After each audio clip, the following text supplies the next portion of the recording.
আচ্ছা ভাবি, আপনার বাচ্চাটা কি খাওয়ার সময় অনেক ডিস্টার্ব করে না? ঠিক মতো খাওয়াতে পারেন ওকে?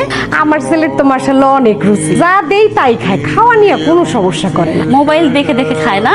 এই মোবাইলের অভ্যাসটা না আমার ছেলেটার আমি করি না। আর আমার মেয়েটার কথা কি বলবো, খাওয়ার সময় মোবাইল না দিলে ও খাবেই না। ও গেমস খেলে অনেকটা আপনার ছেলে। এগুলি কোনো কিছুর প্রতি আমার ছেলের নেশা নাই ভাবি। তাহলে ভালো শিক্ষা দিয়েছেন আপনার বাচ্চাকে। চেষ্টা করছি ভাবি।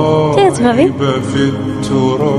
ইদানিং আপনাদের বাসা থেকে সুন্দর কোরআন তেলাওয়াতের আওয়াজ শুনতে পাই। আদ্রিনা কি কোরআন তেলাওয়াত করে নাকি? আদ্রিনা তো আরবি পড়তে পারে না। কে কোরআন তেলাওয়াত করে? ওই আপনার ভাইয়ের ভাইস্তা, ও গ্রাম থেকে এসছে। ওই প্রতিদিন সকালবেলা আসলে কোরআন তেলাওয়াত করে। তা বাচ্চাটার বয়স কত? 7-8 বছর হবে। মাত্র 7-8 বছরের বাচ্চা এত সুন্দর কোরআন তেলাওয়াত করে? ওকে মাদ্রাসায় পড়ে? স্কুলে পড়ে। কোরআন তেলাওয়াত শিখে থেকে? মক্তব থেকেই কোরআন তেলাওয়াত শিখেছে। আপনি কি কোরআন তেলাওয়াত করতে পারেন? পড়া হয় না দেখে ভুলে গিয়েছি। দিন শেষে আসলে আমাদের কোরআন তেলাওয়াত করা উচিত।